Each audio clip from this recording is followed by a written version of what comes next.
All right, we're going to get started. Today is Friday, the 29th of Sep. We're going to get started on the cabinet for right now. We're going to work in conjunction with cleaning up the chassis before we do a recap. What I've done was stripped off this square dowel from the top, pulled the screws out and reshaped it a little bit, filled in where it needed to get filled in at because of shrinkage, and we got this thing refitted, and then we got it glued up, and now we've got it glued and clamped up, and we got her down as tight as we can get it without busting a nut or cracking a smile, cracking my ass. So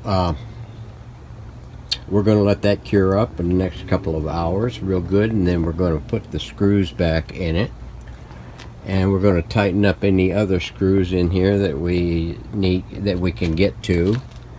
We're going to check out the rest of it, and then we're going to take and start doing some of this other stuff. We're going to get this edge taken care of. It looks like it's just separated from the other stuff. It's just chipped loose, but it's the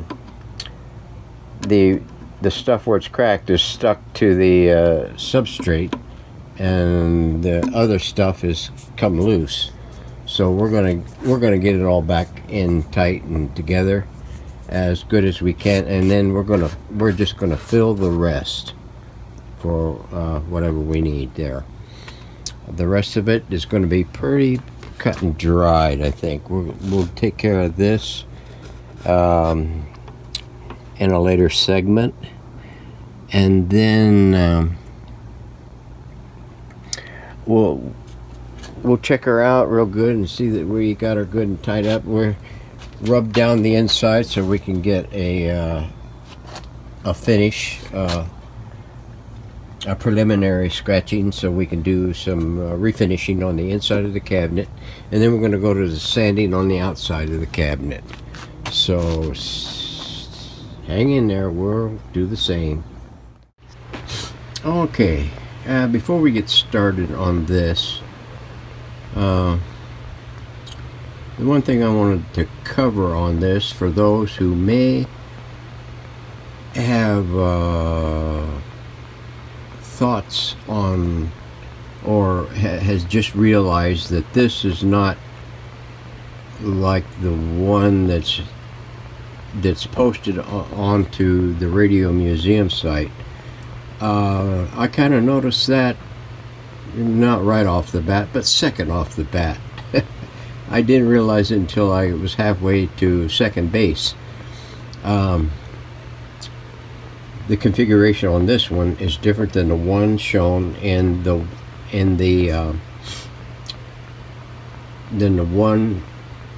chassis shown in the Radio Museum site.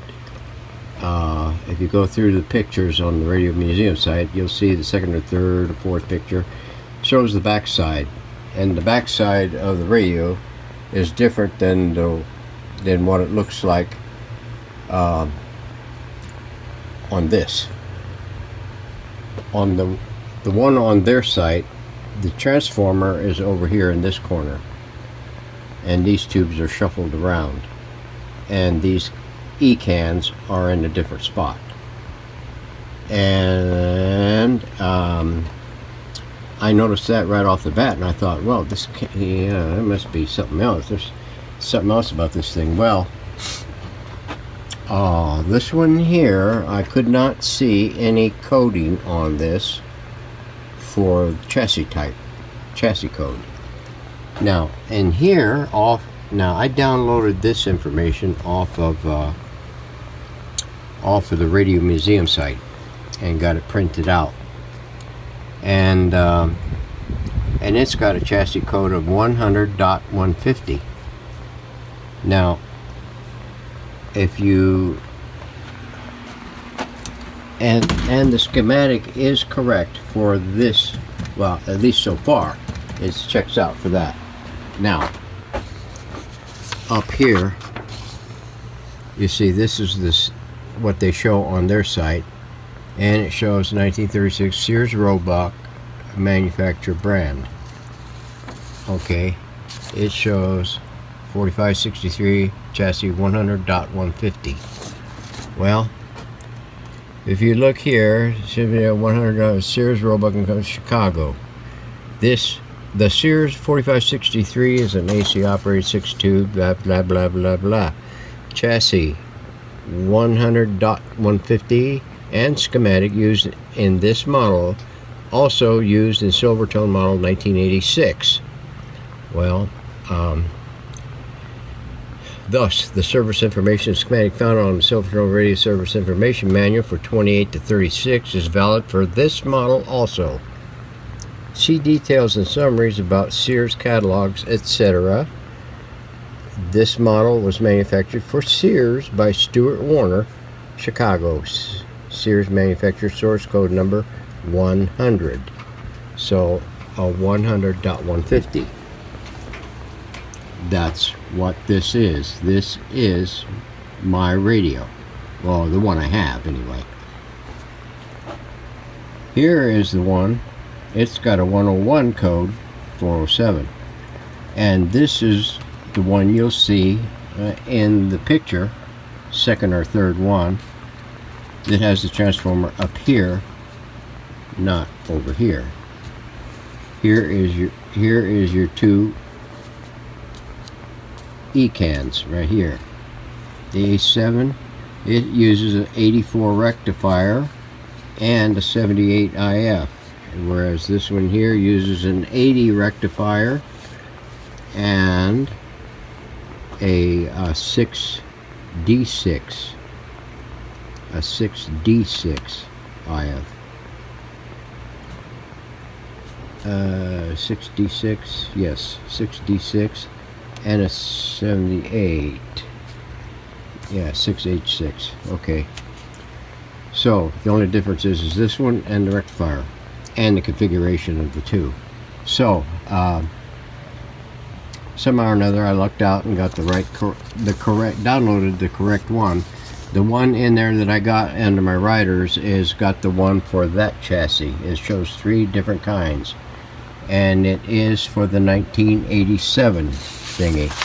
Now if you look at this 100.150 general information models 1986 and 1987, it shows in the 100.150 chassis the pre-selector and RF coils are located on top of the chassis. There they are. In the other one, that one, there's only one mounted up here on the top.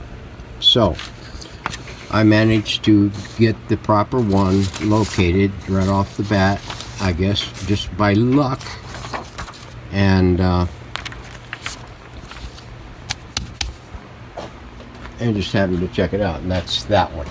So if you see here, these here also coincides with the tubes that are in here, and the layout coincides with that.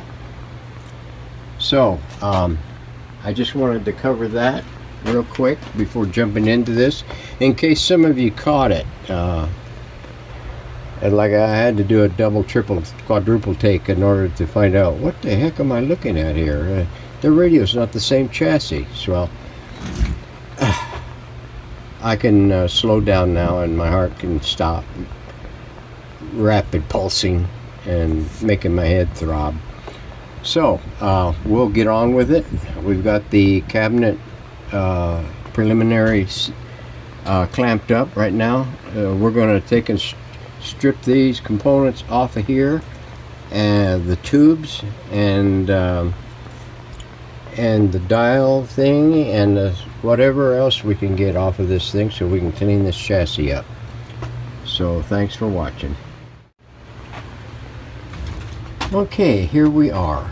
Everything is knocked off the top of this thing except for the E-cans and the IF cans.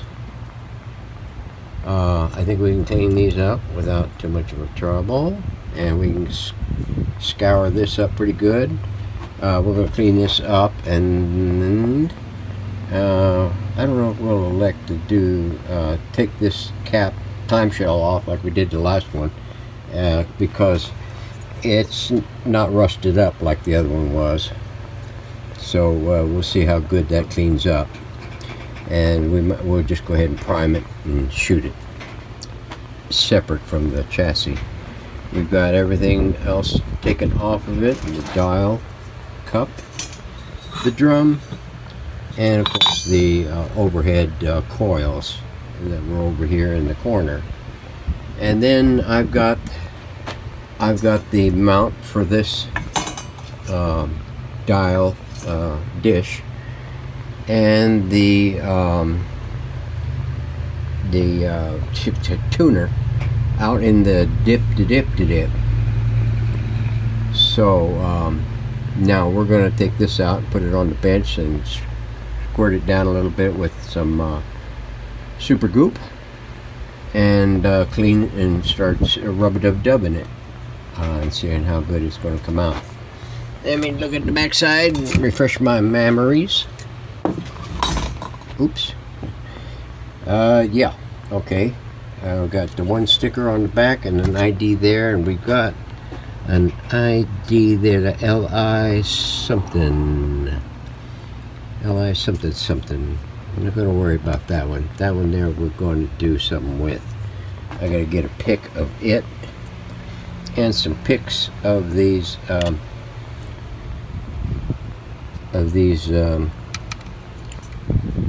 can numbers if they show up. This one does, so we'll see.